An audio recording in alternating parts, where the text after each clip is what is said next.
Today's show is brought to you by Progressive Insurance. You chose to hit play in this podcast today. Smart choice. Make another smart choice with Auto Quote Explorer to compare rates from multiple car insurance companies all at once. Try it at Progressive.com. Progressive Casualty Insurance Company and Affiliates. Not available in all states or situations. Prices vary based on how you buy. Want to make a difference in your community but not sure how? Go to GoFundMe.com right now and start a GoFundMe. Seriously. Your next fundraiser doesn't have to start in a school parking lot or a church basement. You can start a GoFundMe today in just minutes. Fundraise for yourself, a friend or family member, or an organization. All that matters is that you care about them. GoFundMe is the trusted place to fundraise for what you care about. With no pressure to hit your fundraising goal, but tons of tools to help you reach it, you can confidently start fundraising right now. Whether it's creative, local, or critical, your cause matters. And there's a reason why GoFundMe is backed by millions and chosen by fundraisers everywhere. It works, and it matters. GoFundMe helps you make a real difference. Start your GoFundMe today at GoFundMe.com. That's GoFundMe.com. GoFundMe.com. This is a commercial message brought to you by GoFundMe. Your daughter begged you both to help medically end her life. As a father, it was so difficult to watch her suffer like that. He says legalization means intentionally killing vulnerable people. It's very common for people to say, hey, let's get this over with. That's the reason there's laws to not help people commit suicide. So you're saying my daughter wanted to commit suicide? With medicine? No, she died of cancer. My option is to end my life, and that's the option that I'm choosing.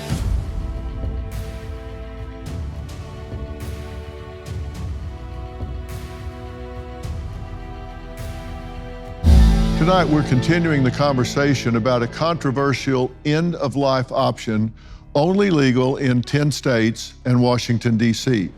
It's called medical aid in dying, also known as MAID, where a competent adult with a terminal illness is prescribed a self-administered lethal medication to end his or her life. Last night, we spoke with guests who all say their emotional and heartbreaking stories are the very reason why medical aid in dying should be legal for those who desperately need it. Here's what happened last night. I have a permanent spinal cord injury called spinal cord myelopathy. I feel like I'm trapped in a body. What I choose is quality of life over quantity of life. You say if your pain doesn't subside, you plan to medically end your life. Correct. I can picture myself in that bed at the clinic pressing the button. I imagine relief of pain. I deserve a peaceful death. If there's a doctor out there that knows of something, I'm open. I want there to be an answer, but I'm also understanding that there isn't. When the day arrives for Meg to medically end her life, her best friend will be by her side. Once I saw that her quality of life really was diminishing, I started to think, I don't want her to do it, but I understand. I don't know how I'm gonna live the rest of my life without her. I have to be there for her, and it will bring us both peace. I don't believe that people have to suffer. I think it is their choice. Darren and Amy say they watched their daughter go from a vibrant 24-year-old woman to being given weeks to live after a terminal cancer diagnosis that metastasized from her tongue to her whole body. It was very difficult for the palliative care team to stay on top of that pain. At that point, she said, Mom, I would like to do medical aid in dying. It's not legal in the state of New York. So Ayla was in a lot of pain right through the end of her life. The cancer would outpace the morphine levels. She was on enough opioids to kill a room full of people. When you have someone suffering at a pain level 10 like that, that's inhumane. I'm sorry. And it's a personal choice. I hated seeing her in pain. It was so difficult to watch her claw at her neck and whine and suffer. So I just sat down and looked her right in the eye and held her hand, if I can, Dr. Phil, held her hand like this and said, it's time, Ayla. You can go. You don't have to be in pain anymore. You can move on. And she found the door. And it was so peaceful. Now, we add to that those that are in intractable pain that just simply has gone down every path, looked at every option, and there's just nothing available. Joining us is Jessica Scarcella Spanton, who is a member of the New York State Senate for the 23rd District. Now, she is fighting for medical aid in dying to be legal in the state of New York. Thank you so much for being here. You're working to make this legal in New York. How's the fight going? It's quite a fight in New York. This bill was introduced in 2015. Before my time, my predecessor actually carried this legislation, and it can never seem to get as much support as it has. And just as your poll stated, 72% of Americans support this. 72% of New Yorkers support this as well. But there's been so much pushback and so much fear around allowing this in New York State. But this year, more than ever, thanks to the story of the ILRTs, thanks to many of the advocates, it did pick up a tremendous amount of traction. And every year, we're going to have to come up with something new, a new way to try to get this done. And why do you think 72% of the people support it? I think that every single person sitting in this room right now have either lost someone that they loved, watched them suffer, or they know at some point that may happen to themselves.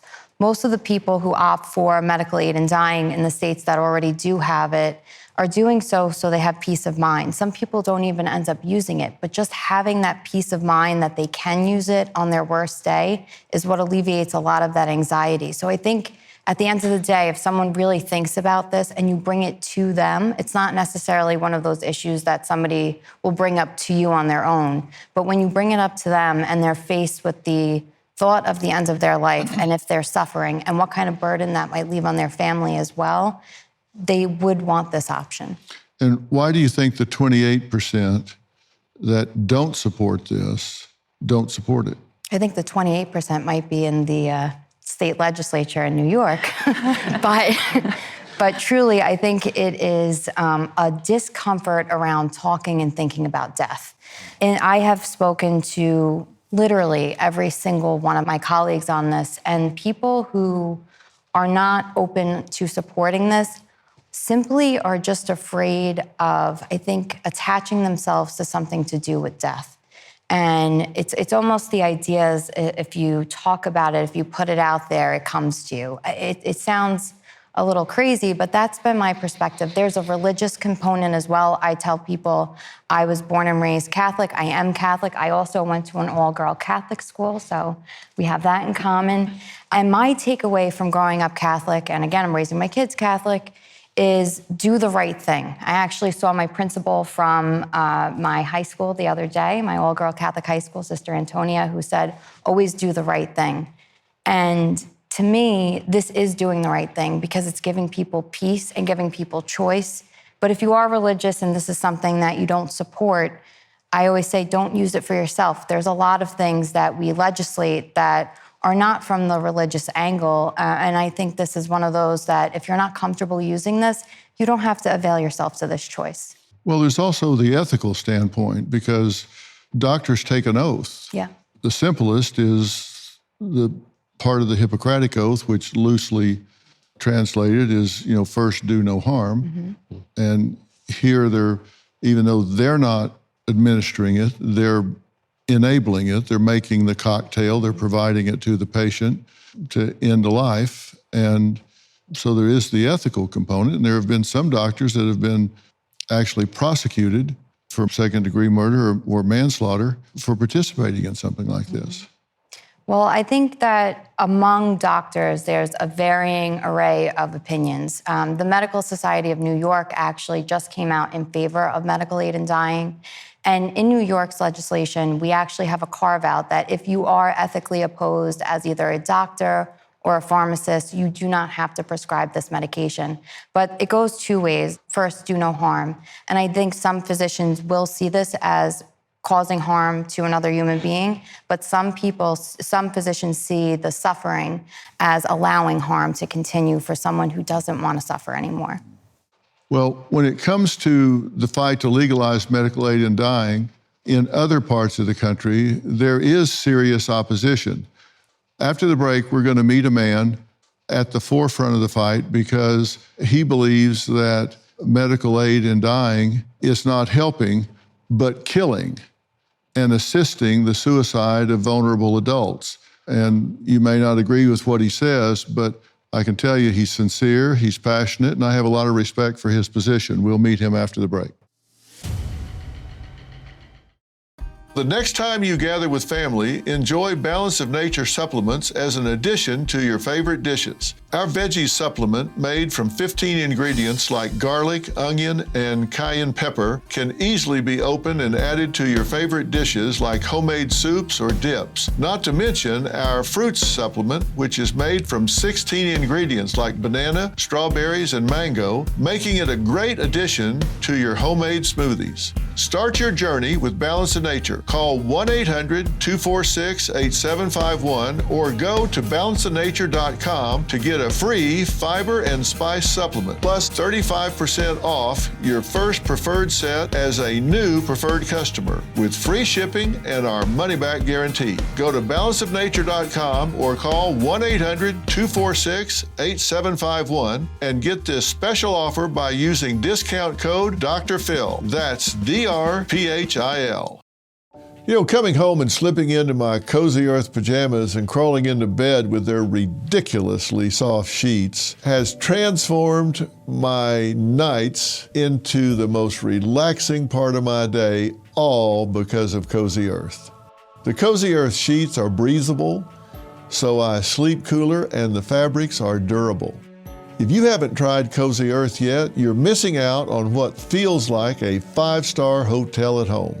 With a 100-night sleep trial and a 10-year warranty, you've got absolutely nothing to lose. Luxury is in reach. Visit CozyEarth.com and use my code PHIL for up to 40% off sheets, towels, pajamas, and more. If you get a post-purchase survey, tell them you heard about Cozy Earth from the Dr. Phil podcast. Sanctuary awaits at Cozy Earth. I think it's beautiful for people to be able to choose their own ending, especially when somebody's been given a truly scary terminal diagnosis that really leads to a life of suffering. I did inpatient hospitalist, and I saw thousands of deaths that were so deeply traumatic and uncomfortable. And so I believe that when people are suffering and it can't be relieved, that death is a dignified thing that I can provide to them. When people don't have access to medical aid in dying, they will sometimes take matters into their own hands with tragic consequences. I am all for medical aid in dying, and I think it should be federally legal. Well, joining us now is Brian Johnston, who is the author of Death as a Salesman: What's Wrong with Assisted Suicide. He says legalization means intentionally killing vulnerable people. It's good to see you again. You too, Doctor. Pleasure. Now, Brian has been on Dr. Phil before, and we've talked about this before. I know you're very passionate about it and very knowledgeable about this.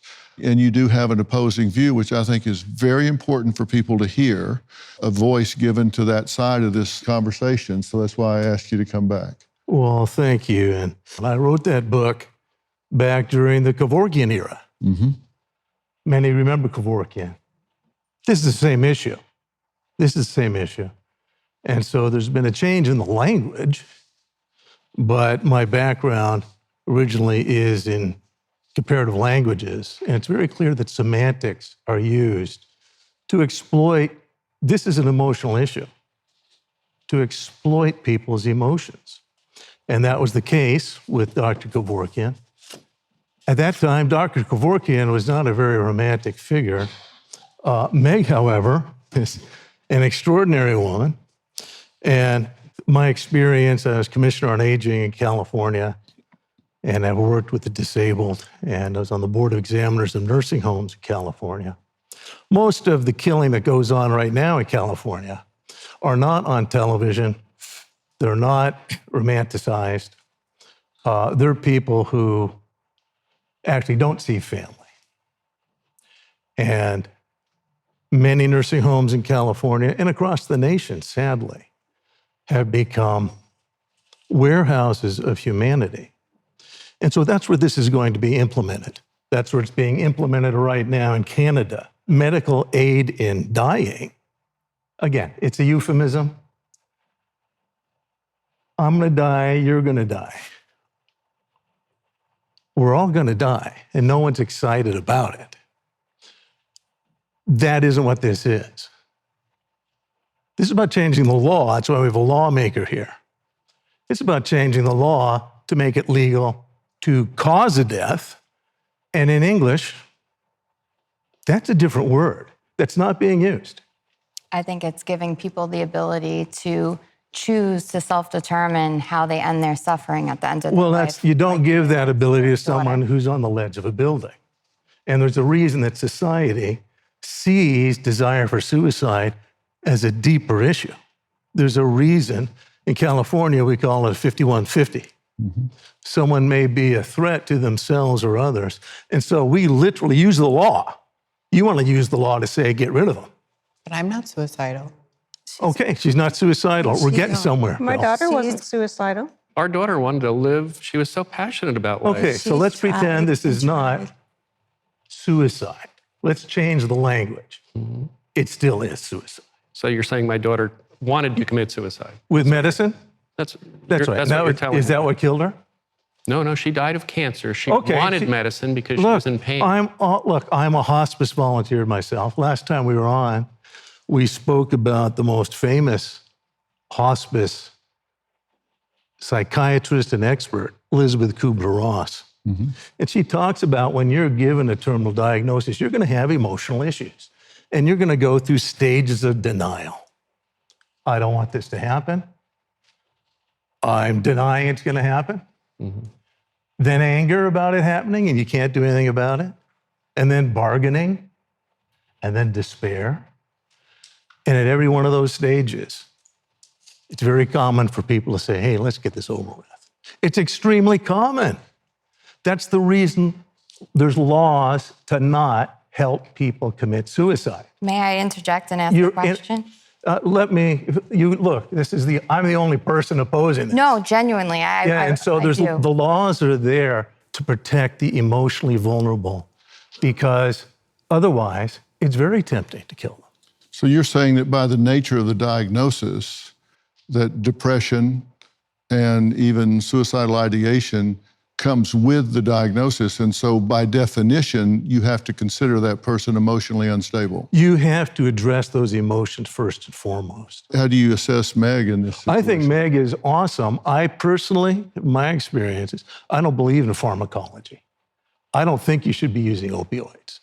I have got a real issue with contemporary medicine because it doesn't help.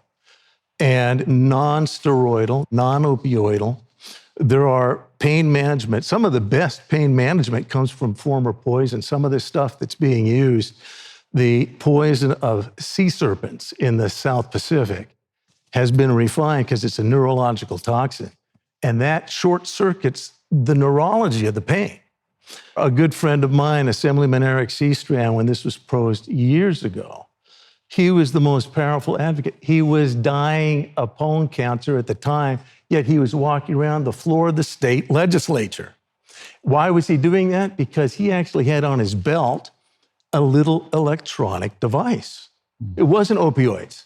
He wasn't getting shots of pharmacology. Yeah. I have it. Good, and there's more. Just like high blood pressure medications Yeah, treat high blood pressure. And get off them. No, The people they work. So does insulin treats diabetes. Opioids get people through the day. They can be a mother because they're taking I opioids. can walk in the morning because she's also on opioids. I've had 5 spine surgeries. I've had over 20 surgeries.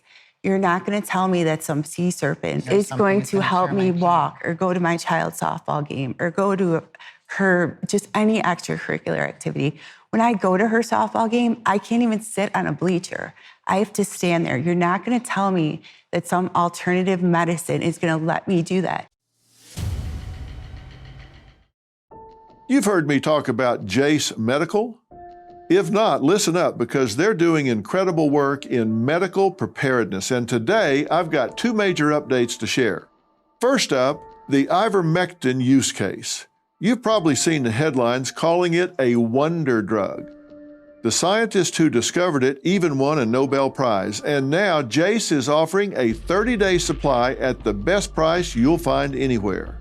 Next, the upgraded Jase case, an emergency supply of antibiotics delivered to your door.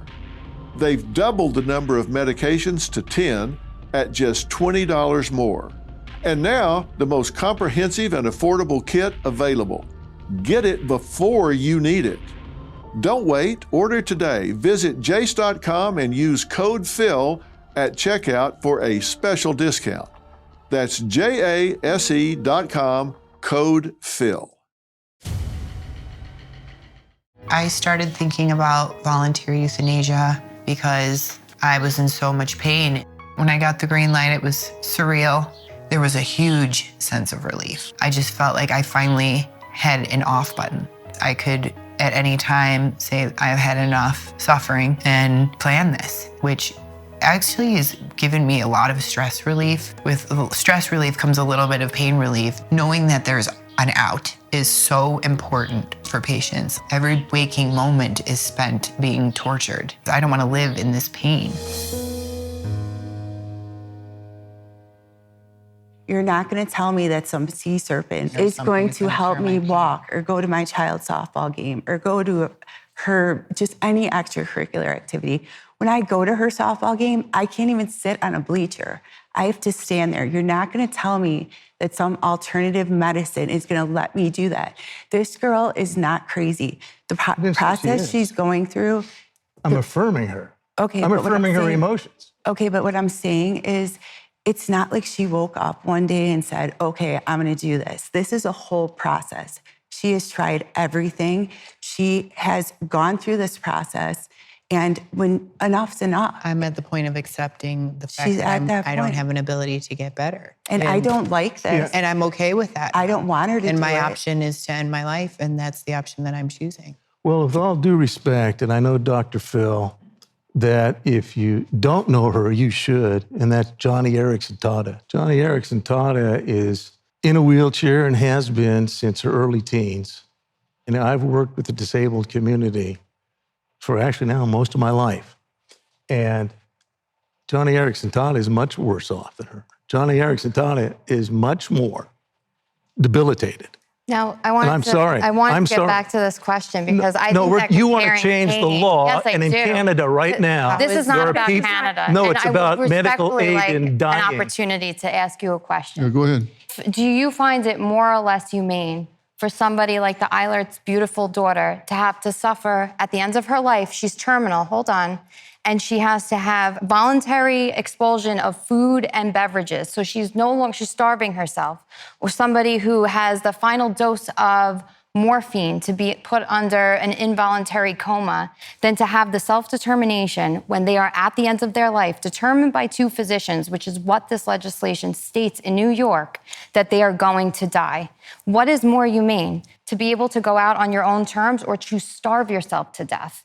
Well, and also in the legislation, share with them the aspect that you have to be of right mind. Yes, and you have to be of sound state of mind.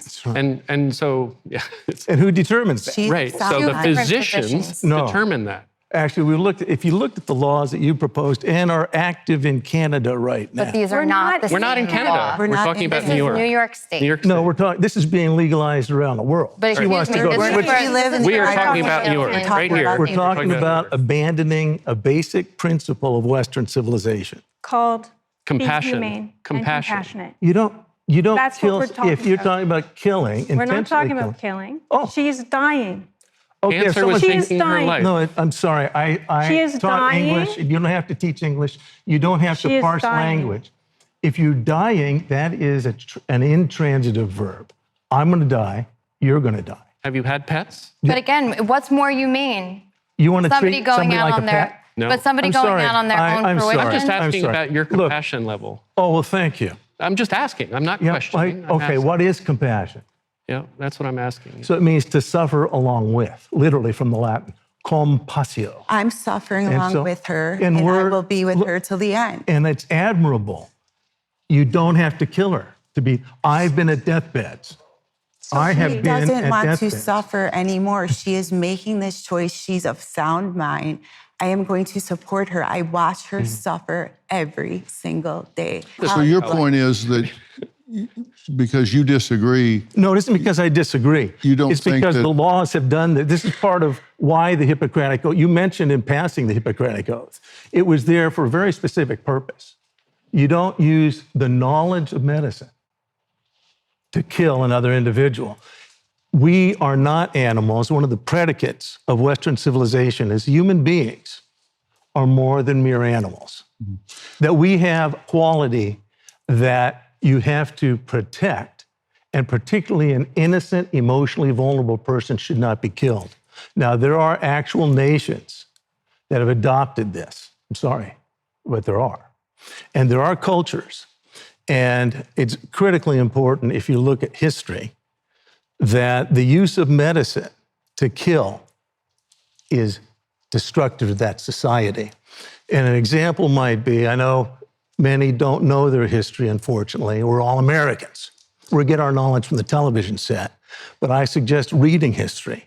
And Justice Jackson of the Supreme Court, the good Justice Jackson, many don't know him, was on the Supreme Court at the end of World War II. And we defeated Nazism. That was significant. But Justice Robert Jackson said, hang on. Just using your ability, your power over other people and defeating them, that's not justice. That's the use of raw power. Wait, now he you can't insists. filibuster. You got to let me ask you a question. I'm not here. filibustering. I'm trying to educate people who don't know their own history. Well, this isn't a classroom. Well, I'm sorry. Not a classroom, and you're not open to new ideas, Phil. You've dismissed Kubler-Ross. You have said that you understand the emotional dynamics, but Justice Jackson said, when doctors are free to kill, you've departed from humanity. This is the person that has sworn to only care for you and never harm you. So the doctor-patient relationship is at the very heart of society. Here's my question for you. Are you saying that because you disagree? No, it's not because I disagree. And have it. It's not my opinion. Okay, It's you not keep talking because you're disagreeing. Let me. So let him say his thing. Yeah. Well, he obviously, the decision's been made, hasn't it? No, I'm asking a question. He's asking a question. I'm asking the question. Well, if you'll let me speak, you'll find out.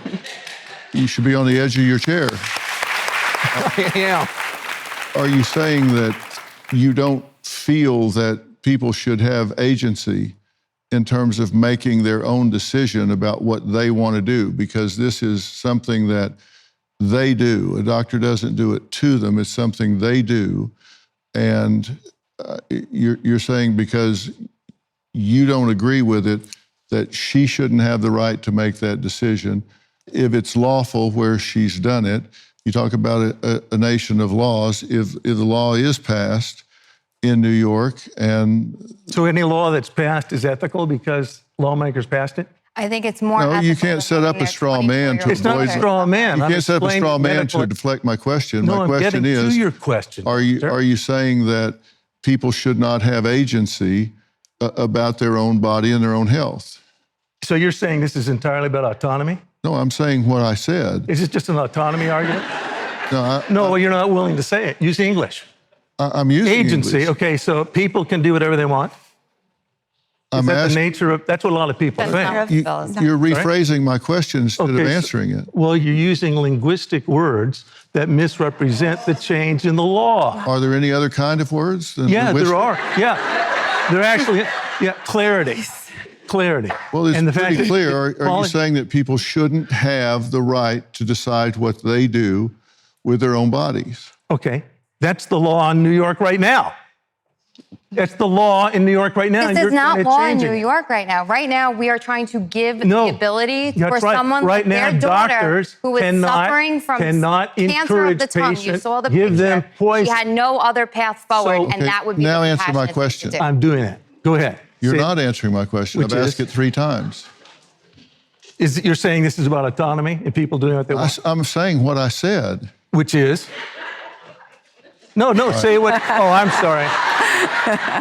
I'm A really woman sorry. who has dedicated her life advocating for those needing medical aid and dying, We're going to add her to the conversation after the break.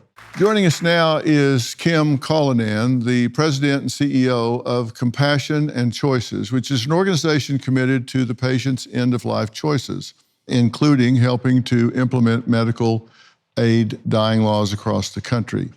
Kim, thank you for being here. You've been listening to all of this. What do you want to say? I think that what's important about this is to remember that we're talking about the dying patient and the experience that they want at the very end of their life.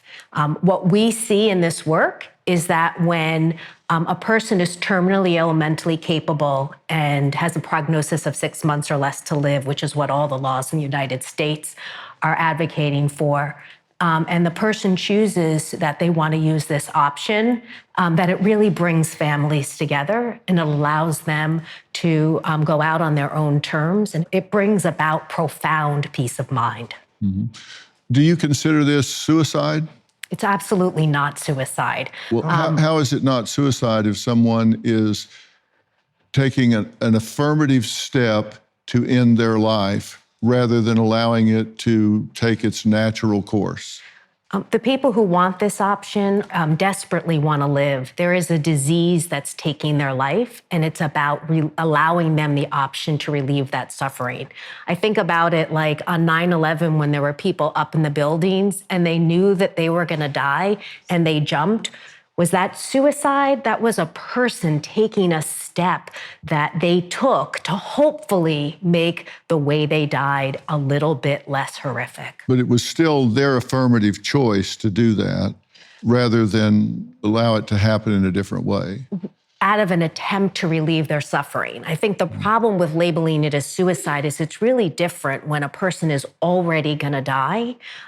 It's quite offensive to the dying person because they desperately want to live. So when you label it suicide, it's both problematic for the dying person, but it also causes confusion. When you think about the word suicide suggests that it's treatable, that there's a path forward. There's no path forward for a dying person, and that's the difference. That it's hasty, that it's made out of emotion only, and there's a very logical component to what I've gone through the last year deciding this.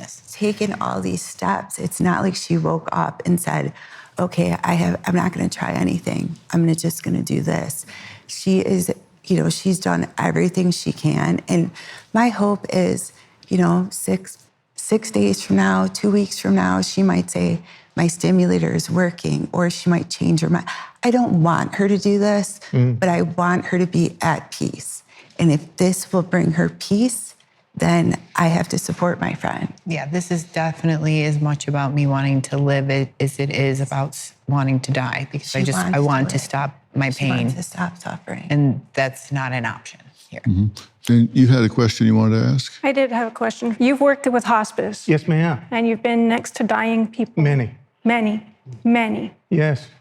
And I can see that you have a heart, but I also know that if you were with a dying person, you would not talk to them or present yourself in the way that you are here today, right now.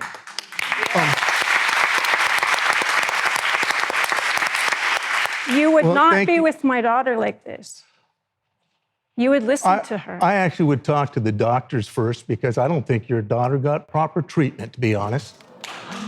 I'll be perfectly honest. It's actually a really good point. Thank you. And in New York, and the medical profession has been bastardized. In other states that don't have medical aid in dying, a lot of these hospice doctors don't have other solutions.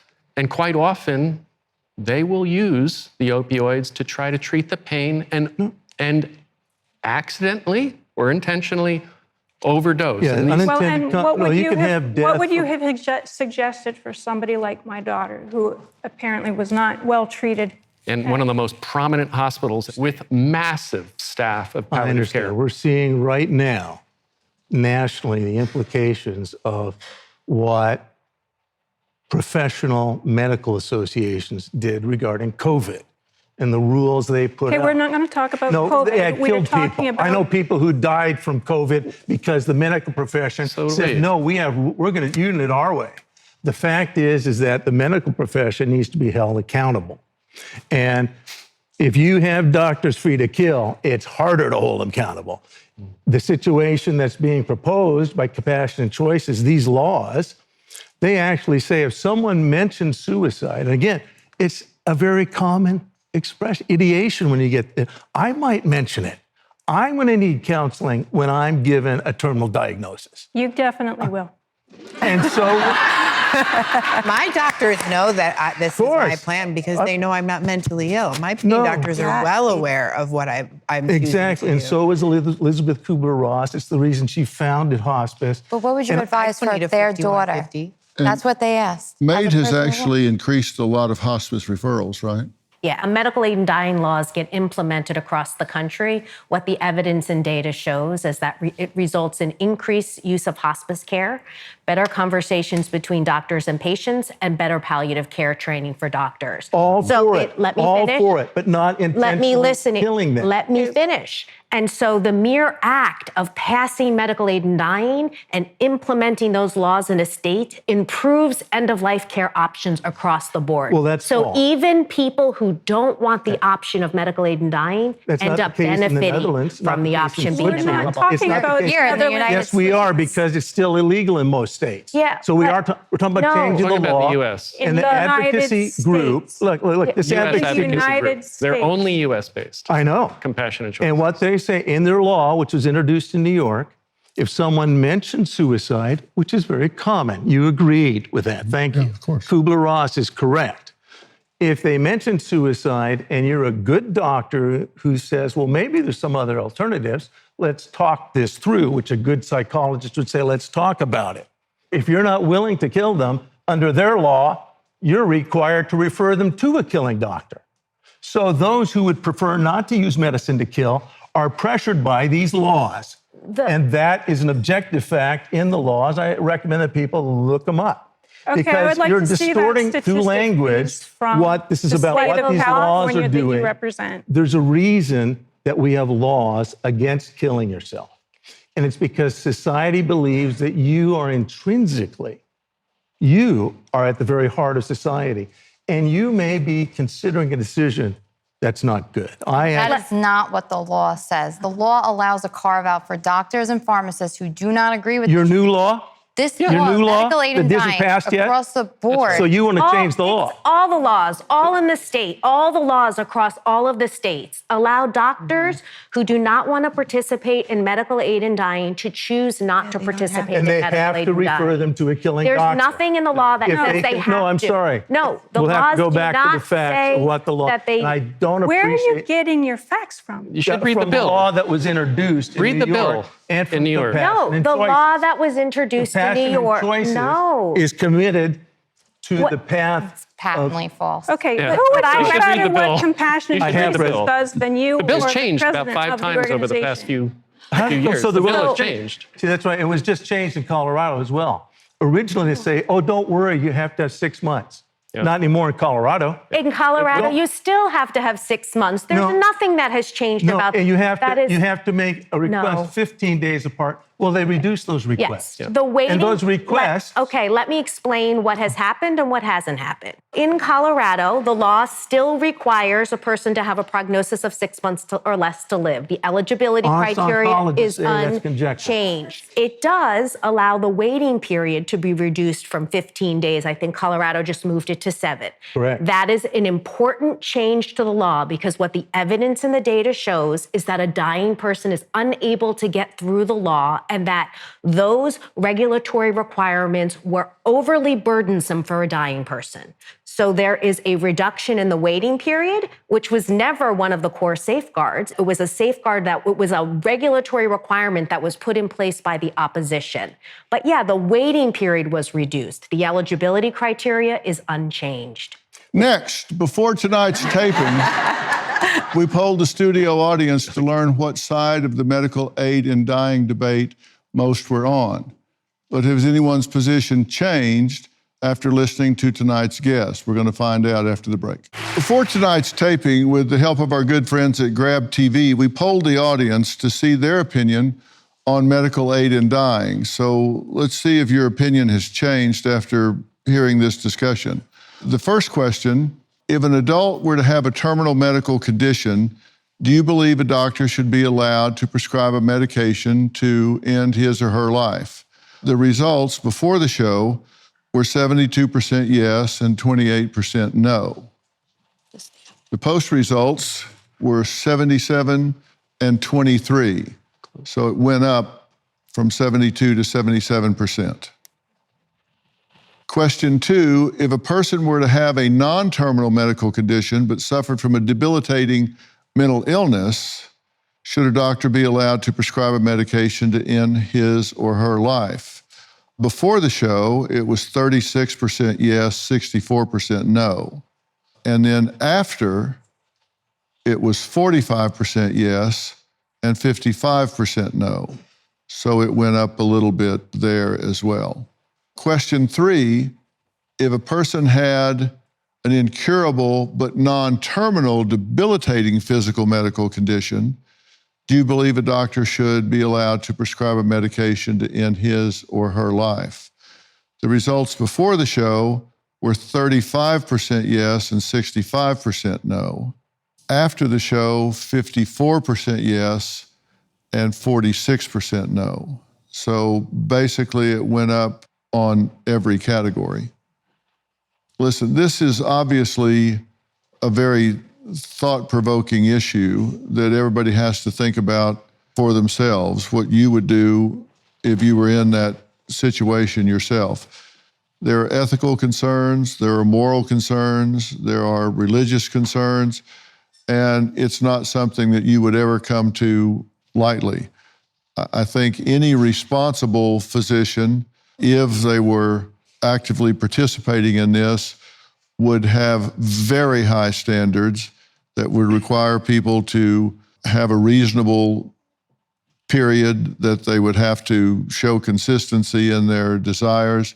They would have to go through serious psychological, psychiatric screening and testing. You would have to make sure that every possible alternative had been evaluated, because I think sometimes patients don't pursue their rights as aggressively as they should. They let doctors just tell them, hey, this is the deal.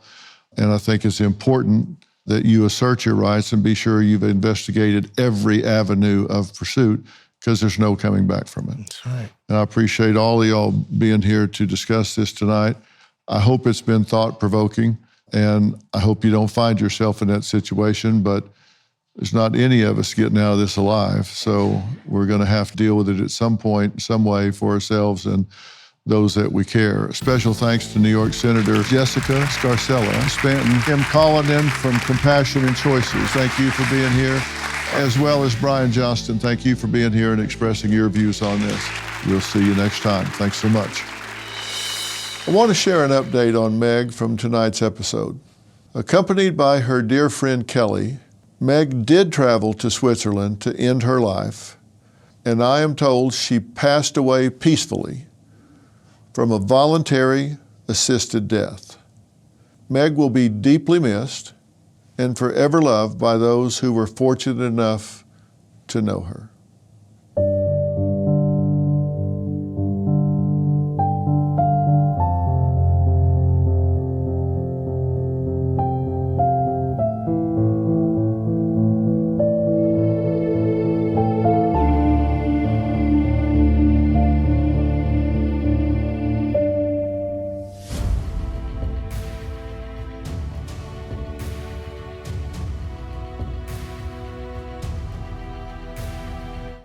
Hey, Dr. Phil here. My network, Merit TV, has it all. Now, let me blow your mind. Merit TV's got the news that matters. The selection of a new pope. Entertainment you crave. Busted. Everybody in a good mood today? And live events. Surprise. What am I, chopped liver? With serious punch. Big shot. Go to merittv.com and download the Merit TV app today.